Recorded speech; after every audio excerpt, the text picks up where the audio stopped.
ప్రభువునందు ప్రియ సంఘస్థులకందరికీ యేసుక్రీస్తు వారి పేరిట వందనాలు తెలియజేస్తూ ఉన్నాను. దేవుని యొక్క వాక్యమును ధ్యానము చేద్దాం. మత్తయి సువార్త 22వ అధ్యాయము. మత్తయి సువార్త 22వ అధ్యాయము 36వ వచనము నుండి 39వ వచనం వరకు. బోధకుడా, ధర్మశాస్త్రములో ముఖ్యమైన ఆజ్ఞ ఏదని అడిగాను. అందుకాయన, నీ పూర్ణ హృదయముతోనూ, నీ పూర్ణ ఆత్మతోనూ, నీ పూర్ణ మనస్సుతోనూ నీ దేవుడైన ప్రభువును ప్రేమించవలెననున్నదియే. ఇది ముఖ్యమైనదియు మొదటియుదైన ఆజ్ఞ. నిన్ను వలె నీ పొరుగువారిని ప్రేమించవలెనను రెండవ ఆజ్ఞయు దాని వంటిదే. నిన్ను వలె నీ పొరుగువారిని ప్రేమించవలెనను రెండవ ఆజ్ఞయు కూడా దాని వంటిదే. ప్రార్థన చేసుకుందాం. మహాఘనుడును, మహోన్నతుడును, పరిశుద్ధుడును, నిత్య నివాసియునైన మా పరలోకపు తండ్రి, మీ ఘనమైన నామమునకు స్తుతులు స్తోత్రాలు చెల్లిస్తూ ఉన్నాం. అయ్యా, నిన్ను వలె నీ పొరుగువారిని ప్రేమించవలేననే రెండవ ఆజ్ఞ కూడా మొదటి ఆజ్ఞ లాంటిదే అని మొదటి ఆజ్ఞలోనే విముడింపజేసే విధానం ఇక్కడ కనబరిచాం. మొదటి ఆజ్ఞను మానవుడు ఆత్మను సత్యముతో ఆరాధించే విధానము కలిగి ఉంటే తప్పనిసరిగా ఈ సహోదరులను ప్రేమించేటటువంటి మనసు కూడా ఉంటుంది. కనుక ఈ రీతిగా మీరిచ్చినటువంటి ఈ మాటలను మరి మీ ప్రియ బిడ్డలకు వివరించటానికి నేను ఇక్కడ సిద్ధపడి ఉండగా ఒట్టివాడైన నన్ను బలపరిచి బిడ్డలకు ఈ సందేశాన్ని అనుగ్రహించి ఆత్మీయంగా బలపరచుమని మా ప్రభువును రక్షకుడునైన యేసుక్రీస్తు వారి పేరట వేడుకొని ప్రార్థన చేయుచున్నాను మా పరమ తండ్రి. ఆమేన్. ప్రియమైన వాళ్ళారా,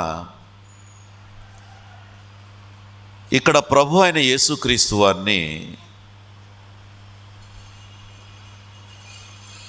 ఒక ఆయన అడుగుతున్నాడు, బోధకుడా, ధర్మశాస్త్రంలో ముఖ్యమైన ఆజ్ఞ ఏమిటి? ఇప్పుడు ఒకసారి నాకు ఒక బ్రదరు అడిగాడు, ఎప్పుడో, అసలు బైబిల్లో ప్రధానమైనటువంటి మాట ఏమిటి, ఇంపార్టెంట్ మాట ఏమిటి అని అడిగితే నేను అన్నాను, అన్నీ ప్రధానమైనవే బ్రదర్ అని చెప్పా. అయితే వారి ఉద్దేశం ఏంటంటే అసలు ప్రధానమైనది ఏది అంటే ఇప్పుడు యేసు ప్రభు వారు చెప్పే మాటే, అది నేను చెప్పినది కాదు. బోధకుడా, ధర్మశాస్త్రంలో ముఖ్యమైన ఆజ్ఞ ఏమని అడిగాను. అందుకాయన, నీ పూర్ణ హృదయముతోనూ, నీ పూర్ణ ఆత్మతోనూ, పూర్ణ మనస్సుతోనూ. ఇక్కడ 3 చెప్పాడు. ఏమ్మా, పూర్ణ హృదయం అన్నాడు, పూర్ణ ఆత్మ అన్నాడు, పూర్ణ మనస్సు. ఇవి ఎలా ఉంటాయి, ఎక్కడ ఉంటాయి? పూర్ణ హృదయమట, పూర్ణ ఆత్మట, పూర్ణ మనస్సు. అంటే దేవుని దగ్గరకు వస్తే, దేవునిని చూస్తే ఇవి మనిషిలో కలగాలి. అది ఫుల్ ఫ్లెడ్జ్డ్గా, ఎక్కువగా. ఇక ఏమీ కాదు నాకు సర్వం, ప్రభువే, దేవుడే నాకు సర్వం. అంటే ఏమిటి? ఈ లోకం నాకు అవసరం లేదు, దేవుడుంటే చాలు నాకు. అంటే ఈ లోకంలో ఏదైనా నేను కావాలని ఆపత్రాయపడితే అది ఎట్లా ఉంటుందంటే దేవుని మరిపించేదిగా ఉంటుందేమో. కనుక దేవుని దగ్గరకు వెళ్ళాలి అంటే పూర్ణ హృదయము, పూర్ణ మనస్సు, పూర్ణ ఆత్మ, అన్నీ పూర్ణమే, అసంపూర్ణం కాదు. పూర్తిగా 100%, 100% ఆత్మ సంబంధులుగా ఉండాలి. ఇది ప్రభువు చెప్పింది, నేను చెప్పింది కాదు. ఒకవేళ అలా కాకపోతే వాడికి ప్రయోజనం ఉందా? ప్రయోజనం లేదు. ఇప్పుడు పాస్ కావాలంటే 35 మార్కులు అంటారు. అయితే యేసయ్య దగ్గరకు వచ్చి 99 మార్కులు కూడా సంపాదించినా ఆ 1 మార్కు తగ్గినా కూడా ప్రయోజనం లేదండి. యాకోబు పత్రికలు అదే అంటాడు. అన్నీ నువ్వు చేసి ఒక ఆజ్ఞలో నువ్వు వదిలిపెడితే, ఒక ఆజ్ఞ నువ్వు తిరస్కరిస్తే నువ్వు పడిపోయినటువంటి వాడవే. కాబట్టి చాలా జాగ్రత్తగా ఉండాలి, చాలా జాగ్రత్త అండి. అందుకే ఇక్కడ ప్రభువు చెప్పేది, ఈ పూర్ణ మనస్సుతోనూ, పూర్ణ హృదయముతోనూ, పూర్ణ ఆత్మతోనూ, పూర్ణ మనస్సుతోనూ నీ దేవుడైన ప్రభువుని ప్రేమించాలి. ఇదే ప్రధానమైన ఆజ్ఞ. అంతేకాదు నిన్ను వలే నీ పొరుగువారిని ప్రేమించాలి. ఇక్కడే మైనస్ అయింది క్రైస్తవుడికి ఇక్కడే మైనస్ అయింది. ఆయన ఆజ్ఞను అనుసరించేవాడుగా ఉన్నాడు, కానీ పొరుగువాడిని ప్రేమించేవాడుగా లేకపోయాడు. వాళ్ళ ఇంట్లో వాళ్ళనే ప్రేమిస్తారు, వాళ్ళకు కావలసిన వారినే ప్రేమిస్తారు, వాళ్ళకు బాగా ఏదని ఇచ్చేవాళ్ళనే ప్రేమిస్తారు, వాళ్ళకు బాగా సహాయపడి అన్ని విధాలుగా మరి సహకరించే వాళ్ళనే ప్రేమిస్తారు, కానీ పొరుగు వారిని ప్రేమించరు. చాలా విషయాల్లో మనం చూస్తూ ఉన్నాం. అందుకే ప్రభువారు కూడా దీని గురించి కూడా చెప్పారు, మిమ్మును ప్రేమించిన వారినే మీరు ప్రేమించిన యెడల మీకు ఏమిటి ప్రయోజనము అని చెప్తూ ఏమన్నాడు ఆయన? శత్రువునే ప్రేమించు అన్నాడు. ఏమన్నాడు? శత్రువునే ప్రేమించండి, మీ శత్రువులను ప్రేమించండి, మీకు ఇష్టం లేని వారిని ప్రేమించండి. మీరంటే ఇష్టం లేని వారిని, మీకు ఇష్టం కాదు. క్రైస్తవుడంటే ఎవరంటే అందరూ ఇష్టమైన వాళ్ళే. భూలోకములో ఉన్న సర్వమానవాళి కూడా యేసు ప్రభు నమ్ముకున్న వాడికి అందరూ ఇష్టమైన వారే. ఎలాగంటే అందరూ కూడా రక్షించబడాలని, అందరూ కూడా మంచి మాటలుగా విని ప్రభు దగ్గరకు వెళ్ళాలని, ప్రభు సిద్ధం చేసిన పరలోకములో అందరూ స్వతంత్రించుకోవాలని ఆశపడుతున్నటువంటి వారు గనుక వీరికి శత్రువులు ఎవరూ కూడా ఉండరు. వీరికి శత్రువులు ఎవరు కూడా ఉండరు. అలా శత్రువులే లేరు. అదే మీకు ఎన్నోసార్లు చెప్పాను. ఒక్కడే ఒక శత్రువు, సాతానే మన శత్రువు. అంటే సాతాన్ అంటే ఎవడో నల్లగా కూరలు వేసుకొని మన ముందు కనబడతాడా? ఎంత మాత్రము కాదు. నీ ఆలోచనలో కలిగిస్తాడు సాతాను. ఒకడ పక్క స్థలాన్ని నువ్వు ఆక్రమించాలని చూస్తావే, అప్పుడే నీ సాతాను నీలో ఉన్నాడు. అంతేకాదు ఏదైనా నీ కైవసం కావాలని నువ్వు ఎన్నో విధాలుగా ప్రయత్నాలు చేస్తావే, అప్పుడే వాడు నీ ప్రక్కనో నీలో ఉన్నాడు, వాడు సాతాను. అంతేకాదు ప్రత్యేకంగా నల్లగా ఉండి ఎక్కడో ఉండి దాక్కుని నిన్ను ఇబ్బంది పెట్టేవాడుగా ఉండడు. పరిశుద్ధాత్మ నీలో లేదంటే సాతాను ఆత్మ నీలో తాండవిస్తుంది. ఉంటే పరిశుద్ధాత్మ అయినా ఉండాలి, లేకపోతే భ్రష్టాత్మ అయినా ఉండాలి.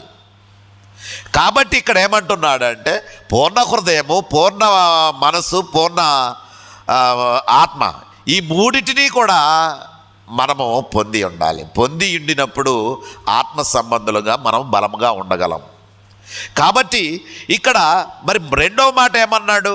నిన్ను వలే నీ పొరుగువారిని ప్రేమించాలనేది కూడా, ఆ రెండవ ఆజ్ఞ కూడా దాని వంటిదే అన్నాడు. అంటే ఎప్పుడైతే పూర్ణ హృదయము, పూర్ణ ఆత్మ, పూర్ణ మనస్సు ఉందో అప్పుడు అన్నీ అందులోనే ఉన్నాయి. మీరు బాగా అర్థం చేసుకోవాలి ఈ విషయంలో. 100% అందులో కంప్లీట్గా 100% పరిశుద్ధాత్మే అయితే ఇక అందులో దురాత్మ లేదు కదా, చెడు ఆత్మ లేదు కదా.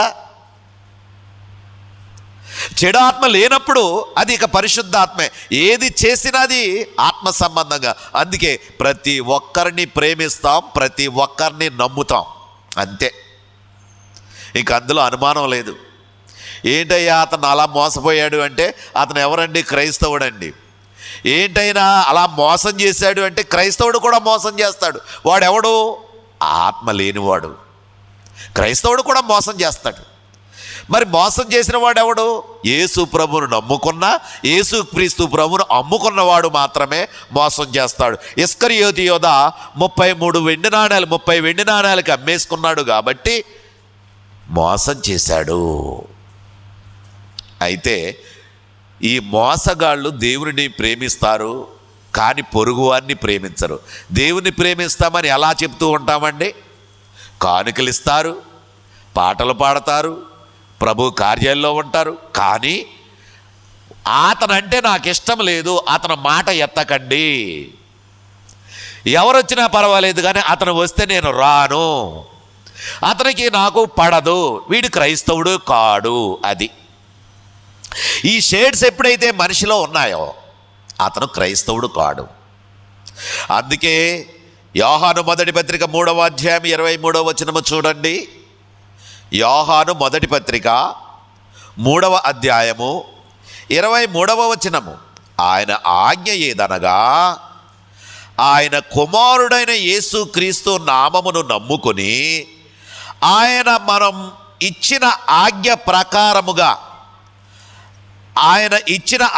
ప్రకారముగా ఒకరినొకడు ప్రేమించవలననున్నదియే.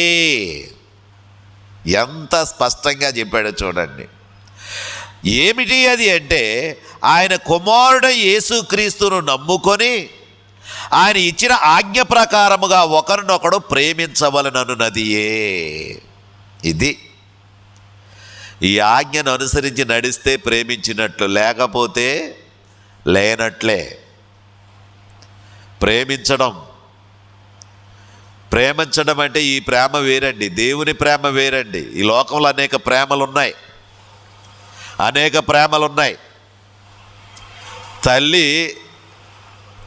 తల్లిదండ్రులు ఉన్నప్పుడు, తండ్రులు వృద్ధాప్యమైనప్పుడు, పాస్తులు ఉంటే వాళ్ళకు కావలసిన వాళ్ళు వచ్చి మెల్లగా చేరి వారి దగ్గర అవి పని చేస్తూ ఉంటారు.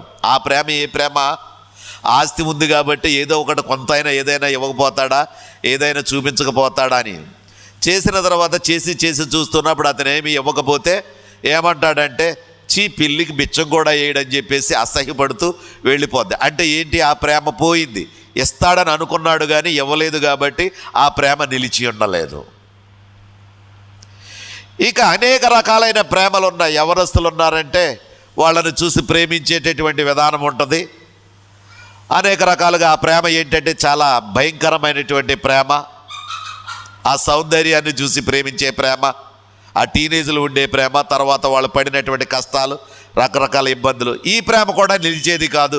ఇది కూడా భయంకరమైన ప్రేమే. ఇంకా అనేక రీతులుగా ప్రేమలు ఉన్నాయి. ఈ ప్రేమలన్నీ కూడా దేవునికి ఇష్టమైనవి కావు. అయితే ఇక్కడ చెప్పిన ప్రేమ ఏమిటంటే పూర్ణ హృదయము, పూర్ణ ఆత్మ, పూర్ణ మనస్సు. అంటే ఏ టైంలో అతన్ని చూసినా మనం నమ్మేలాగా ఉంటాడు. అతన్ని నమ్మాలి అంతే. అతను ఎవడైతే అతను క్రైస్తవుడు, ప్రభువు నమ్ముకున్నవాడు. అందుకే ఇక్కడ చెప్పిన ఆజ్ఞ ఏదనగా, కుమారుడైన యేసుక్రీస్తు నామమును నమ్ముకొని ఆయన మనకు ఇచ్చిన ఆజ్ఞ ప్రకారముగా ఒకరినొకడు ప్రేమించవలననేది. అది ప్రేమించాలనేది. ప్రేమైన సహోదరి సహోదరులారా, మరి దేవుని సంఘంలో ఈ విధమైన ప్రేమ ఉంది, మంచిదే. ప్రభువును నమ్ముకున్నాం, బాగానే ఉంది. అయినా ఒకడు ఒకవేళ ద్వేషిస్తే, ఆ ప్రేమను పోగొట్టుకుంటే, సంఘంలో ఒకడు వేళ వ్యతిరేకంగా బ్రతికితే, ఆ ప్రేమను అర్థం చేసుకోకుండా బ్రతికితే వాడిని ఏం చేయాలి? మరి అతన్ని మనం ఏం చేయాలి? ఇక్కడ చూడండి, 4వ అధ్యాయము, దేవునికి ప్రేమించేవాడు ద్వేషిస్తే, 4వ అధ్యాయం 20వ వచనం 21వ వచనం. అదే మొదటి యోహానే 4వ అధ్యాయము 20-21 వచనాల్లో, ఎవడైనాను దేవుని ప్రేమించుచున్నానని చెప్పి, ఎవడైనాను దేవుని ప్రేమిస్తున్నానని చెప్పి తన సహోదరిని ద్వేషించిన ఎడల అతడు అబద్ధికుడగును. దేవుని ప్రేమిస్తున్నానని ఏం చేశాడు ఇతను? సహోదరుణ్ణి ద్వేషించాడు. చాలామంది చూడండి, మనుషులు ఎదుట అబ్బా చాలా బాగా ఉన్నారండి, మీరు చాలా మంచివారండి, చాలా మంచి జీవితం జీవిస్తున్నారండి, అబ్బా మీరు లేకపోతే అంత కాదండి ఎంత కాదండి అని చెబుతారు. అతగాడు వెళ్ళిపోయిన తర్వాత అతని గురించి రకరకాలైన కామెంట్స్ అంటారు కదా. ఇతను ఎలాంటి వాడో మీకు తెలుసా అని మొదలు పెడతారు. అంటే అతను ద్వేషిస్తూ ఉన్నాడు, అతన్ని అసహించుకుంటూ ఉన్నాడు. అందుకే వీళ్ళ గురించి ఏమంటున్నాడంటే ఎవడైనాను ప్రేమిస్తున్నానని చెప్పి తన సహోదరుని ద్వేషించిన ఎడల అతడు అబద్ధికుడవుతాడు. తాను చూచిన సహోదరుని ప్రేమించని వాడు తాను చూడని దేవునిని ప్రేమించలేడు. దేవుని ప్రేమించువాడు తన సహోదరుని కూడా ప్రేమించవలెనను ఆజ్ఞను మనమాయన వలన పొంది ఉన్నాము. దీని విషయం ఏమిటంటే, ఈ ఆజ్ఞను పొందుకునే విధం నీవు దేవుని ప్రేమిస్తున్నావు, దేవుని యొక్క వాక్య ప్రకారంగా బ్రతుకుతున్నావు, దేవుని చిత్తంలో ఉన్నావు, దేవుని ఇష్టంగా నడుస్తున్నావు, బాగానే ఉంది. నా విశ్వాసం అంత గొప్పదంటున్నావు, నేను చాలా గొప్పవాడిని, అందరూ కూడా బాగా చెబుతున్నారు. ఉదయం ప్రార్థన ఉంది, మధ్యాహ్నం ప్రార్థన ఉంది, సాయంత్రం ప్రార్థన ఉంది, అలాగే ప్రతి విషయంలోనూ కూడా దేవుని కనబరుచుకునేలా ఉన్నాడు. కానీ సహోదరుని ద్వేషిస్తున్నాడు, సహోదరుని ప్రేమించలేకపోతున్నాడు. ప్రేమించలేకపోతున్నప్పుడు అతడు ప్రేమించినట్ల, అందుకే కదా చెప్పాడు అతడు అబద్ధికుడు అన్నాడు. అంతేకాడు దేవుని యొక్క వాక్యాన్ని తిరస్కరించేవాడు దేవునికి ఇష్టమైన వాడు కాడు. తాను చూచిన సహోదరుని ప్రేమించని వాడు తాను చూడని దేవునిని ప్రేమించలేడు. చాలా స్పష్టంగా ఎదుట ఉన్నటువంటి సహోదరుడిని నువ్వు ప్రేమించలేనప్పుడు చూడని దేవుని ఎలా ప్రేమిస్తావు? యేసుక్రీస్తు ప్రభు ఇప్పుడే వచ్చాడు అనుకోండి, ఇక్కడే ఉన్నాడు అనుకోండి, నేను మీ ఇంటికి రానులే వాళ్ళ ఇంటికి వెళ్తానన్నాడు అన్నాడు అనుకోండి, ఎంత కోపం వస్తుంది నీకు? నా ఇంటికి రాకుండా వాళ్ళ ఇంటికి వెళ్తావు, ఏమొచ్చింది నీకు? వచ్చిన దేవుడి మీదే ద్వేషం వచ్చింది నీకు. అటువంటి స్వభావం మనిషిది. దేవుని ప్రేమించడం అంటే ఏమిటంటే అక్కడ ఉన్నటువంటి కొన్ని కొటేషన్స్ ఇచ్చాడు, కొన్ని ఈక్వల్స్ ఇచ్చాడు. వాటిని మనం చూసుకోవాలి. పూర్ణ హృదయం అన్నాడు, పూర్ణ ఆత్మ అన్నాడు, పూర్ణ మనస్సు అన్నాడు. ఇవి ఎప్పుడైతే ఉన్నాయో అప్పుడు మనం తప్పనిసరిగా వాటిని అనుసరించి బ్రతుకుతాం. ఆ లెవెల్స్ని మనం మెయింటైన్ చేస్తే మన సహోదరులను మనం ప్రేమించగలుగుతాం. కానీ లేకపోతే మన సహోదరులను మనం ప్రేమించకపోతే మనం ఈ దేవుని ఎంత ప్రేమించినా ఉపయోగం లేదు. ఎంత ప్రేమిస్తున్నారు? తండ్రికి 2 కొడుకులు ఉన్నారంటే ఒకడు సరిగ్గా లేకపోతే వాడిని వదిలేస్తాడా? చెప్పుకోవాల్సి వస్తే తలపట్టుకుంటాడు, బాధపడుతూ ఉంటాడు. అలాగని చెప్పేసి వాడికి అన్నం పెట్టకుండా ఉంటాడా తండ్రి? వాడికి రూమ్ ఇవ్వకుండా ఉంటాడా? వాడికి అన్నీ మరి పండగ వచ్చేసరికి బట్టలు కొనకుండా ఉంటాడా తండ్రి? అన్నీ చేస్తాడు. ఎందుకు చేస్తాడు? ప్రేమ అలాంటిది. తన పేగున పుట్టినటువంటి కుమారుడు చెడిపోయినా కాడు వాడు బాగుపడాలనే ప్రేమ. అలాగే దేవుడు ప్రతి వ్యక్తిని ప్రేమిస్తున్నాడు. ఏ వ్యక్తి కూడా చెడిపోవాలని ఆశపడడం లేదు, ఏ వ్యక్తి కూడా పాడవ్వాలని ఇష్టపడటం లేదు. ప్రతి ఒక్కడు కూడా సత్యము తెలుసుకొని పాపాన్ని ఒప్పుకొని పరిశుద్ధంగా బ్రతికి దేవుని వైపు చూడాలని ఆశపడుతున్నాడు. మనమైతే మరి అట్టి అవకాశం ఉన్నటువంటి మనము వారిని కూడా మనం ప్రేమించి ప్రభు వైపు నడిపించలేమా? ఓర్చుకొని ప్రభు వైపు నడిపించలేమా చెప్పండి? కాబట్టి ఈ మాటలన్నీ అవి 3వ అధ్యాయము 14-15 వచనములో కూడా చూడండి. యోహాను మొదటి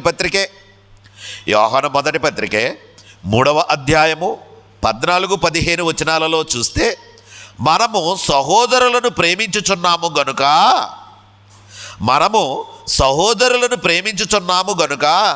మరణములో నుండి జీవములోనికి దాటి ఉన్నాము. ఏమండి? ప్రేమించాలండి పొరుగు వారిని, ద్వేషించకూడదు. ఎప్పుడు కూడా ద్వేషించకండి, దూషించకండి. చాలామంది దూషిస్తూ ఉంటారు, ద్వేషించకండి. చాలామంది దూషిస్తూ ఉంటారు, చాలా బలమైన మాటలు మాట్లాడుతూ ఉంటారు. అటువంటి మాటలు మాట్లాడకండి దయచేసి. ప్రభువు ఒకటి చెప్పాడు, వీళ్ళందరినీ కూడా ఆయన ప్రేమిస్తున్నాడు గనుక ఏ ఒక్కరిని కూడా తోలనాడడం లేదు.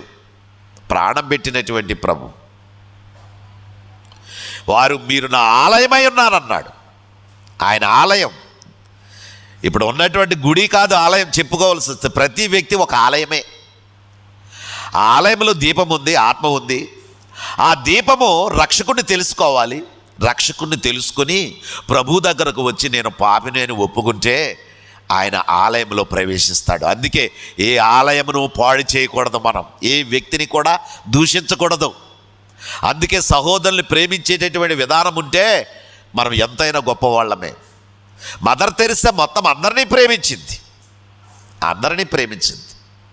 ఆమె ప్రసంగాలు చేయలేదు, గొప్ప గొప్ప ఏదో ఉద్ఘాతాలు ఏమీ ఇవ్వలేదు. ఆమె కేవలము పరిచర్య చేసింది. ఈరోజు ప్రసంగికులు ఎక్కువ ఉన్నారు, పరిచర్య చేసేవాళ్ళు చాలా తక్కువ. అవును కదా? ప్రతి ఒక్కడు ప్రసంగికుడు ఈ రోజు దేవుని యొక్క వాక్యం వస్తే ఏదో చెప్పాలని, అది తప్పని కాదు. ఆత్మ సంబంధంగా ఉండు, పరిచయం పర్వాలేదు. అలా కాకుండా వేరే ఉద్దేశంతో ఉంటే అది దేవునికి ఇష్టం కాదు. మదర్ తెరిసా వాక్యం ఎక్కువగా చెప్పకపోయినా ఆమె పరిచర్య చేసింది, ప్రేమను చూపించింది. ఎవరి ప్రేమను? యేసు ప్రేమను. కుష్ఠరోగం వాళ్ళ దగ్గరకు వెళ్ళి కాళ్ళు కడిగింది, వాళ్లకు పరిచర్య చేసింది. అయ్యా, మా ఉన్నటువంటి కుష్ఠరోగులకి అక్కడ అప్పుడు ఆ కాలంలో మరి కొంచెం డబ్బులు తక్కువగా ఉన్నాయి, కొంచెం ఇబ్బందిగా ఉంది అని అంటే క్యాండ్రించి ఉమ్మూసాడట ఆయన దోసిట్లో. ఆ ఉమ్ము ఊసిన తర్వాత ఆ ఉమ్మిని తన శారీకి తుడిచేసుకొని, అయ్యా నాకైతే ఇది ఇచ్చారు, నా పిల్లలకి ఏమిస్తారో ఇవ్వండి అన్నదట. అంటే వెంటనే అతనికి గుండె చెదిరి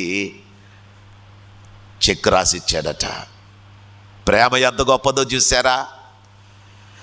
క్యాండ్రించి నాకు ఉమ్మూస్తావా అని చెప్పేసి అంటే అక్కడ గొడవే కదా. ప్రేమతో అయ్యా నాకు ఇది ఇచ్చారు, నా పిల్లలకి ఏమిస్తారయ్యా.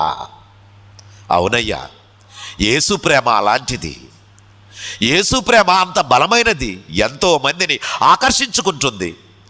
ఎంతోమంది ప్రపంచవ్యాప్తంగా అందరూ కూడా యేసు వైపే చూడడానికి గల కారణం ఏమిటి అంటే ఆయన ప్రేమే, మరొకటి కాదు. ఆయన ప్రేమే.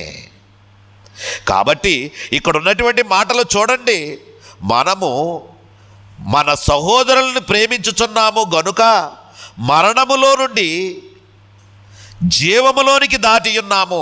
3వ అధ్యాయము 14-15 వచనములో నుండి మనము సహోదరులను ప్రేమించుచున్నాము గనుక మరణములో నుండి జీవములోనికి దాటి ఉన్నాము అని ఎరుగుదుము. ప్రేమ లేనివాడు మరణమందు నిలిచి ఉన్నాడు. ఎక్కడ నిలిచి ఉన్నాడంట? ప్రేమ లేనుడు మరణంలో ఉన్నాడు. చాలా జాగ్రత్త. కరోనాలో ఉన్నామో లేకపోతే ఇంకోళ్ళు ఉన్నామో భయపడతా ఉంటాం. ఇక్కడ వాక్యాన్ని చూస్తే రోగంలో ఉంటే భయపడతాం కదా, క్యాన్సర్ ఉంటే క్యాన్సర్కి భయపడతా ఉంటాం, ఎప్పుడు పోద్దో ప్రాణం అని. కరోనా ఉంటే కరోనా గురించి భయపడతాం, ఏమో అని భయపడతా ఉంటాం. అలాగే ఏ వ్యాధి ఉన్నా దాని గురించి భయపడతా ఉంటాం, ఎప్పుడు పోద్దో ప్రాణం, ఈ లోకాన్ని విడిచిపెడతామేమోనని. అయితే ఇక్కడ దేవుని యొక్క వాక్యం ఏమని చేస్తుందంటే సహోదరుని ప్రేమించలేని వాడు మరణమందు నిలిచి ఉన్నాడు. అందుకే ఇప్పుడైనా సరే ఎవరైనా సహోదరులతో మీకు సంబంధం లేకుండా ఉంటే, ఇంకా కొట్లాటల కింద ఉంటే ఈ క్షణంలోనే మారిపోండి. మీ అన్నయ్యను ప్రేమించండి, మీ తమ్ముడిని ప్రేమించండి, మీ చుట్టూ ఒక్కరి వారిని ప్రేమించండి, చక్కగా ప్రేమతో మాట్లాడండి. ప్రేమ లేకుండా చచ్చిపోకండి, ప్రేమ లేకుండా చావకండి. జాగ్రత్త. మరణమందు నిలిచి ఉన్నాడు అని చెబుతున్నాడు. అంటే మరణము అనేది అగ్నిగుండం, అది సేఫ్టీ ప్లేస్ కాదు. దేవుని యొక్క వాక్య ప్రకారంగా అది సేఫ్టీ ప్లేస్ కాదు, పరలోకం కాదు, పరదైసు కాదు, అది అగ్నిగుండము. అగ్నిగుండంలోనికి వెళ్ళిపోవడానికి నీవు సిద్ధపడుతున్నావు, అగ్నిగుండంలోనికి వెళ్ళడానికి నువ్వు సిద్ధపడుతున్నావు. కాబట్టి సహోదరులను ప్రేమించండి. అదే అంటున్నాడు, మనము సహోదరులను ప్రేమించుచున్నాము గనుక మరణములో నుండి జీవములోనికి దాటి ఉన్నామని ఎరుగుదుము. ప్రేమ లేనివాడు మరణమందు నిలిచి ఉన్నాడు. తన సహోదరుని ద్వేషించువాడు నరహంతకుడు. ఏ నరహంతకుని యందును నిత్య జీవం ఉండదని మీరు ఎరుగుదురు. ఏ నరహంతకుని యందును నిత్య జీవం ఉండదని మీరు ఎరుగుదురు. ఏమయ్యా, అతనితో ఎందుకు మాట్లాడవు? చర్చికి వస్తున్నావు కదా, ఆరాధన చేస్తున్నావు కదా, ఎందుకు మాట్లాడవు అంటే, డాక్టర్ గారు ఈ విషయం ఒక్క దాంట్లో వదిలేయండి. ఈ మధ్యనే ఒక ఆయన, ఈ విషయం ఒక్క దాంట్లో వదిలేయండి, ఆయన వేరే సంఘం, ఈ విషయం ఒక్క దాంట్లో వదిలేయండి, అతనితో నేను మాట్లాడలేను, నా మనసు అంగీకరించడం లేదు. మరి ప్రభు బలలో పాల్గొంటున్నావు కదా, మరి పాల్గొంటున్నారని మానేస్తానా? అది ఒక్కటే, అతనిదే లోపం, నాది కాదు అని అతని మీదకు తోస్తున్నాడు. చాలా బాధాకరం కదా. నీ ఆత్మను నలగొట్టుకుంటున్నావు బ్రదర్, నువ్వు నీ ఆత్మను నువ్వు నలగొట్టుకుంటున్నావు, బాధపడుతున్నావు, నీ ఆత్మను ఇబ్బంది పెడుతున్నావు. అంటే నేను బాగానే ఉన్నానండి, నీ చెప్పు, నీ మనస్సాక్షిగా చెప్పు.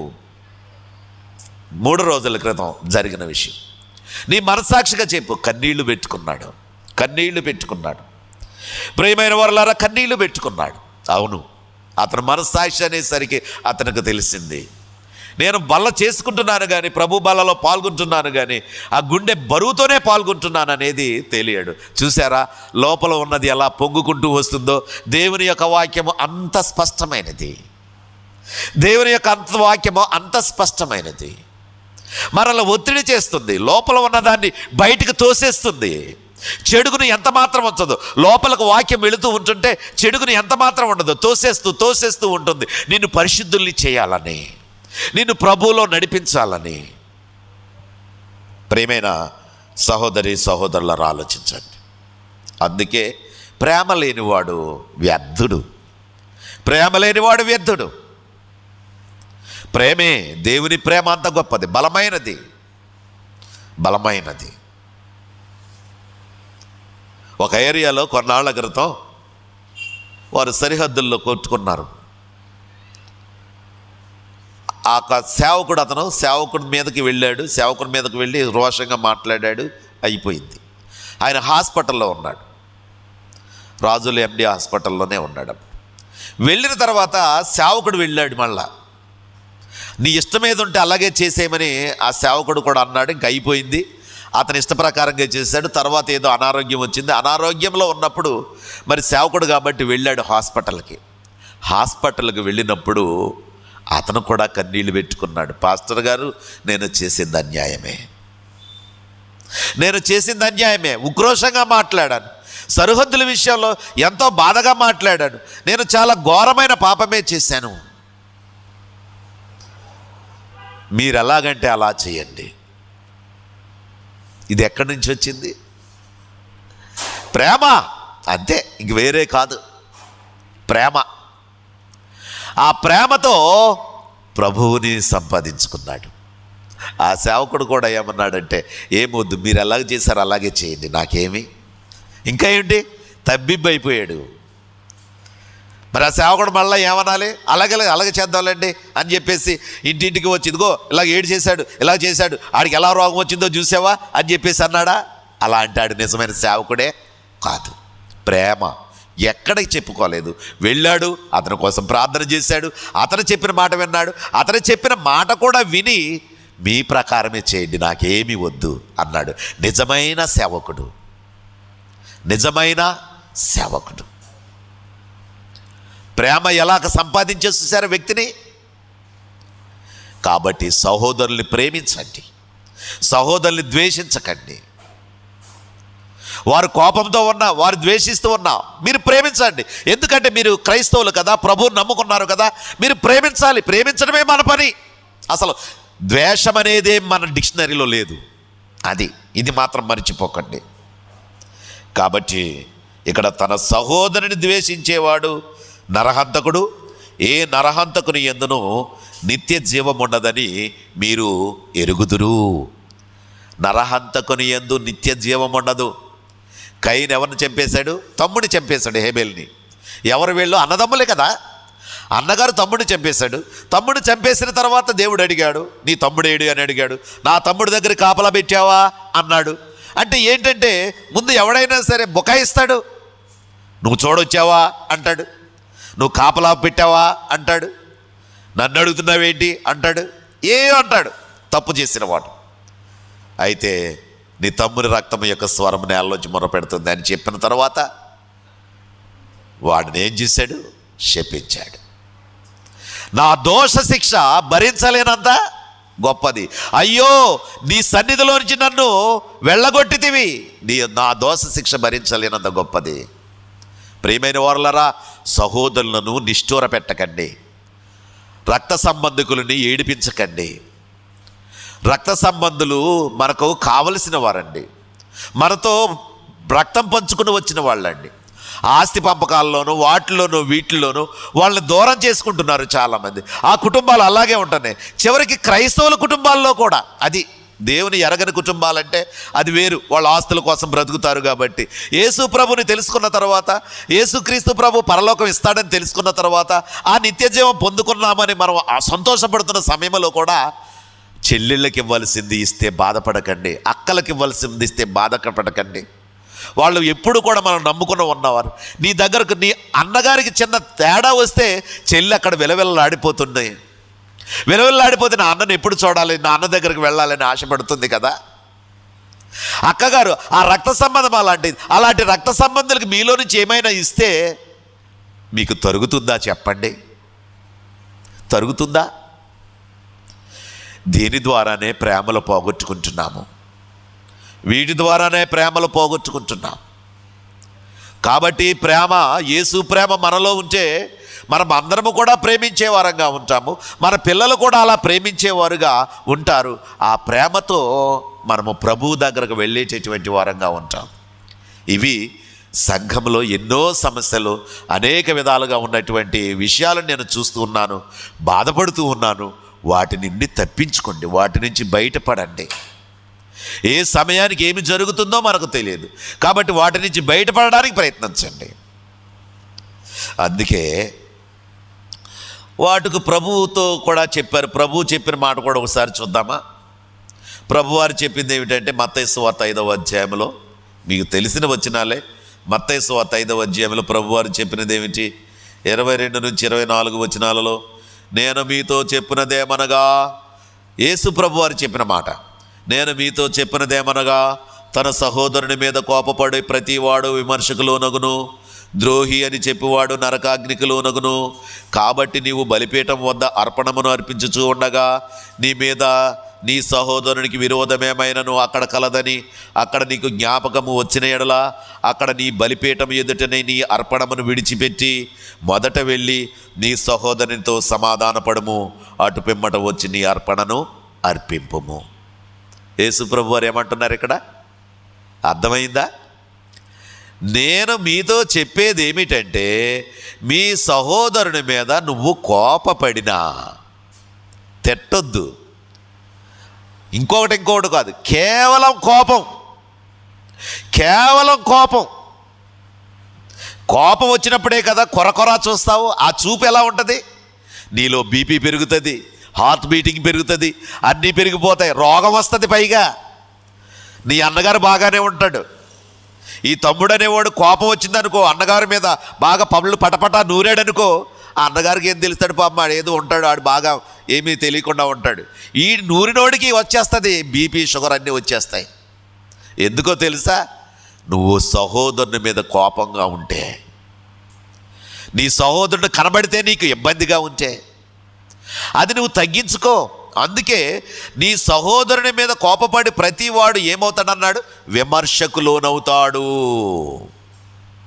మోషే గారు అంతమందిని నడిపిస్తున్నాడు. నడిపించేటప్పుడు వాళ్ళందరూ కూడా మరి అంతమంది 6 లక్షల కాల్బలం 3 లక్షల మందిని నడిపించడం అంటే సామాన్యమా? విసుగుడు వచ్చేస్తుంది. విసుగుడు వస్తే మోషే, నీకు ఎక్కడైనా వాటర్ కావాలంటే ఈ కర్ర ఇచ్చాను కదా, ఈ కర్రతో ఆ బండను తాకు, ఆ బండలోంచి నీకు వాటర్ వస్తుంది అన్నాడు. వీళ్ళు ఇసికించేస్తున్నారని చెప్పి మోషే ఏమన్నాడంటే, మీకు ద్రోహులారా మీకు నీళ్లు కావాలా అన్నాడు. ద్రోహులారా అన్నాడు. ఆ బండను తాకమంటే ఆ బండను ఏం చేశాడు? వేట కొట్టాడు. అలాగా పాపం వచ్చింది. అంతే కదా. కానానులోనికి అడుగు పెట్టలేకపోయాడు మోషే. నా ఇల్లంతటిలో నమ్మకమైన మోషే అన్నాడు. ఆ కోపంతో పాయింట్లు పోయాయి. కాబట్టి జాగ్రత్త. ద్రోహులారా మీకు నీళ్లు కావాలా? అవును ప్రియులారా, అందుకే ఇక్కడ అన్నాడు, ద్రోహి అని చెప్పేవాడు నరకాగ్నికి లోనగును. కాబట్టి నీవు బలిపీఠము వద్ద అర్పణమును అర్పించుచూ ఉండగా, ఇక్కడికి వద్దాం ఇప్పుడు. బలిపీఠము వద్ద అర్పణమును అర్పించుచూ ఉండగా, ఇప్పుడు మనకు అర్పణలు లేవు. ఇక్కడ ఏముంది? ప్రభువు బల్లే అర్పణ. ఇక్కడ ఏమిటి మనకి? ప్రభువు బల్ల. ఇంతకు ముందు కూర్చున్నాం కదా, ఆయన రొట్టెను ఆ ద్రాక్షరసాన్ని మనం తీసుకున్నాం కదా, ప్రభు బల్లలో పాల్గొన్నాం కదా. నీవు పాల్గొన్నప్పుడు ఉదయాన్నే లేచి మీ అన్నగారిని తిట్టేశావు. నువ్వు తిట్టేసి వచ్చి ప్రభు బల్లలో కూర్చున్నావు. నీకు అక్కడ గుర్తొచ్చింది, అయ్యో మా అన్నయ్యను తిట్టానే, రొట్టెను తీసుకోనా, ద్రాక్షరసముని తీసుకోనా, ఎలాగ తీసుకోను అని నలుగుడు వస్తే వెంటనే అక్కడి నుంచి బయలుదేరి ముందు నీ అన్నగారి దగ్గరకు వెళ్ళి క్షమాపణ కోరుకో. అన్నా, నేను నిన్ను కోపడ్డాను, నీ మీద నేను చాలా సీరియస్ అయ్యాను, నన్ను క్షమించవా అని వేడుకో. అప్పుడు నీ అన్నగారు దగ్గర నువ్వు క్షమాపణ కోరుకున్న తర్వాత వచ్చి ఆ బల్లలో పాల్గో.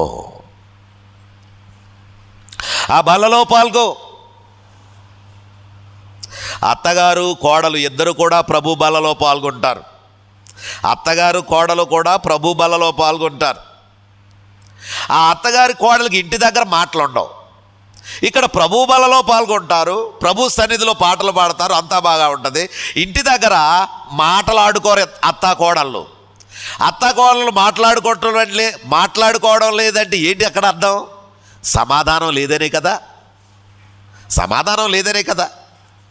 మరి సమాధానం లేనప్పుడు ఉపవాస ప్రార్థనలు ఎందుకు? సమాధానం లేనప్పుడు ప్రార్థనలు, యాచనలు ఇవన్నీ ఎందుకు? ఇదే ప్రభువు చెప్పేది. ముందు నువ్వు ప్రభు బలలో కూర్చున్నప్పుడు మొదటగా వెళ్ళి నీ సహోదరుడి దగ్గర, అత్తగా కోడలకు గొడవలుంటే, అత్త మనకి ఇది మంచిది కాదు, మనము ప్రభువుని స్తుతిస్తున్నాం, ఆరాధిస్తున్నాం, అందుగురించి మనం ప్రేమలు కలిగి ఉండాలి, ఇలా పట్టుదలతో పోతే లాభం లేదు, దేవునికి ఉగ్రత తెచ్చి ఏదో ఒక రోజున దేవుడు మన మీద కోపడతాడు, అప్పుడు మనం తట్టుకోలేము అనే భయము కలిగి ప్రభు దగ్గరకు వచ్చి ఒప్పుకునేవారుగా ఉండాలి. అట్లా ఒప్పుకోకుండా నటించేవారుగా ఉంటే మీ జీవితం అంతా నటన కిందే ఉంటుంది. దేవుని ఉగ్రత ఏదో ఒక రోజున పెళ్ళున దిగుతుంది. అప్పుడు చాలా బాధపడుస్తారు, ఏడుస్తారు, గోజాడుతారు. సమయం గతించిపోయినప్పుడు ఉండవు. కొంతమంది చూడండి, ఆ తండ్రి చూడరు. ఆ తండ్రి పోయిన తర్వాత కొన్ని ఇళ్లలో చూస్తూ ఉంటాను, మా నాన్నే ఉంటేనండి అంటుంటాడు. ప్రతి సమయంలోనూ కూడా నేను వైద్యం చేస్తూ ఉంటాను కదా, అంటూ ఉంటాడు, మా నాన్నే ఉంటేనండి ఇవన్నీ ఇలా జరిగాయి ఏంటండి అంటూ ఉంటాడు. అసలు మీ నాన్న మాట ఎప్పుడైనా విన్నావా నువ్వు బ్రతికున్న కాలంలో? మీ నాన్న మాటకి ఎప్పుడైనా లోబడ్డావు నువ్వు బ్రతికున్న కాలంలో? నిన్ను ఎన్ని విధాలుగా బుజ్జగించాడో ఆ బుజ్జగింపులన్నీ నీ చేతగానిగా ఉన్నాయి, నీ ఇష్టానుసారంగా నువ్వు చేస్తున్నావు. ఇప్పుడు నీకు ఇబ్బందులు వచ్చాయి, మా నాన్నే బ్రతికుంటే అంటున్నావు. ప్రియమైన వారలారా, ప్రేమ పోతే ప్రభు మన దగ్గర లేనట్టే. ఇది మీరు బాగా గుర్తుంచుకోండి. ప్రేమ పోతే ప్రభు మనతో లేనట్టే. మన ఇష్టానుసారమైన జీవితం మనం జీవిస్తే ప్రభుకి ఇష్టమైన వాళ్ళము కాదు. అందుకే నీ సహోదరుని దగ్గరకు నీ సహోదరుని మీద నీ సహోదరునికి విరోధమేమైనను కలదని అక్కడ నీకు జ్ఞాపకము వచ్చిన ఎడలా, అక్కడ నీ బలిపీఠం ఎదుట నీ అర్పణమును విడిచిపెట్టి మొదట వెళ్ళి నీ సహోదరితో సమాధానపడము, అటు పిమ్మట వచ్చి నీ అర్పణమును అర్పించు. ఎంత బలముగా ఉంటే, అయ్యా ఏమీ అనిపించటం లేదా? క్రైస్తవులుగా ఉన్న మనకి ఏమీ అనిపించడం లేదా? క్రైస్తవ జీవితంలో సాగుతున్న మనకి, ప్రభువును నమ్మడానికి ఏమీ అనిపించడం లేదా? ఎంతసేపు స్వస్థతలు, దేవుడా నాకు ఈ రోగం తగ్గించు, ఆ రోగం తగ్గించు, ఈ రోగం తగ్గించు, అక్కడ అదిగో అది కడుతున్నాను, ఇక్కడ ఇది కడుతున్నాను, అది కట్టిలాగా చెయ్యి, అదిగో అక్కడ ఇదిగో ప్రభు పొలం కొన్నాను, అది కొనిలాగా చెయ్యి. ఈ అనవసరమైన ప్రార్థనలండి. మొన్న ఒక ఆయన వచ్చి అంటున్నాడు, మాకు దారి ఇవ్వటం లేదు, దారి కొరకు ప్రార్థన చేయండి. అసలు నీ దారి చూసుకోరా బాబు ఉందన్నాను. నీ దారి చూసుకోరా బాబు, వాళ్ళ దారి కూడా కాదు, నీ దారి చూసుకో. నువ్వు ప్రభువుని నమ్ముకున్న దారి కరెక్ట్ అయినదైతే నువ్వు అడ్డంగా మాట్లాడుతున్నావు కాబట్టి నీ దారి సరిలేదు. వాళ్ళు ఎలా దారిస్తారు నీకు? ఎందుకు వచ్చిన ప్రార్థనలు బాగా అర్థం చేసుకోండి. ప్రభు ఎలా ఇష్టపడుతున్నాడో అర్థం చేసుకోండి. ఏ విధంగా ఉంటే ఇష్టపడుతున్నాడో అర్థం చేసుకోండి. స్వస్థతలు కాదు, దారులు కాదు, మార్గాలు కాదు, ఉద్యోగాలు కాదు, పరలోకానికి వెళ్ళే మార్గమే ఇస్తానంటున్నాడు ప్రభు. యుగయుగాలు ప్రభువు దగ్గర ఉండే స్థలములో మిమ్మల్ని ఉండాలని ఆశపడుతున్నాడు. అందరికీ ఉండే కాదు నిరీక్షణ. మానవుడికి ఒక గురి ఉన్నది, ఇక్కడ కాదు అక్కడ ఉన్నది, అక్కడే శాశ్వతం. అదే ప్రభువు చెప్పేది. ఆ శాశ్వతమైనది పరలోకం. ఆ పరలోకంలో సంతోషంగా ప్రభుతో ఉండేటటువంటి విధానం ఉందే, అది పొందుకునేదే ఇక్కడ ప్రభువు చెప్పేది. కాబట్టి మనము సమాధాన పడాలి. సమాధానము పడకుండా మనము అలా చేయడం వీల్లేదు. ఈరోజు సమాధాన పడకుండా వచ్చేస్తున్నారు కదా, సమాధానం లేకుండా ప్రభు బలలో పాల్గొంటున్నారు కదా, అది ఎంత బాధాకరం. ఇక్కడ చూడండి, కొరింథీయులకు రాసిన మొదటి పత్రికలో ఏమంటున్నాడు? 11వ అధ్యాయం 24-25 వచనాలలో, ఇది మీ కొరకైన నా శరీరము, నన్ను జ్ఞాపకము చేసుకొనుటే దీన్ని చేయుడని చెప్పాను. ఆ ప్రకారమే భోజనమైన పిమ్మట ఆయన పాత్రను ఎత్తుకొని, ఈ పాత్ర నా రక్తములైన క్రొత్త నిబంధన. ఏమన్నాడు ఇక్కడ? ఈ రక్తం అనేది ఈ పాత్ర క్రొత్త నిబంధన అన్నాడు. ఏమన్నాడు? ఈ పాత్రని ఎత్తుకొని, ఈ పాత్ర నా రక్తము వలననైన క్రొత్త నిబంధన. ఏమిటా నిబంధన? బలులు అర్పణలు లేవు, అదే నిబంధన. బలులు అర్పణలు, అప్పుడు మేకలు, గొర్రెలు, అనేక రకాలైన బలులు అర్పించారు, కోళ్ళు, అన్నిట్లు కూడా అర్పించాం. ఇప్పుడు అది లేదు. ఎందుకు లేదు? యేసుక్రీస్తు ప్రభువే బలైపోయాడు.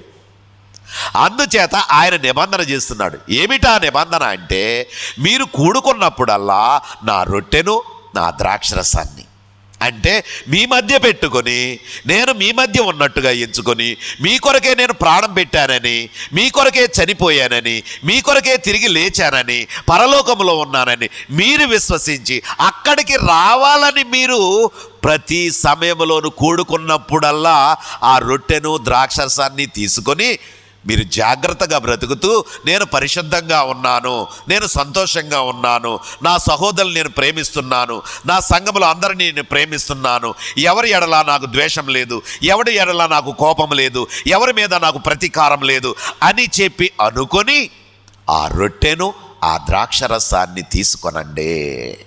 అది ప్రభువు చెప్పేది. మీరు దీనిలోనిది త్రాగునప్పుడెల్లా నన్ను జ్ఞాపకము చేసుకొనుటకై దీనిని చేయుడని చెప్పాను. 18వ వచనము చూడండి.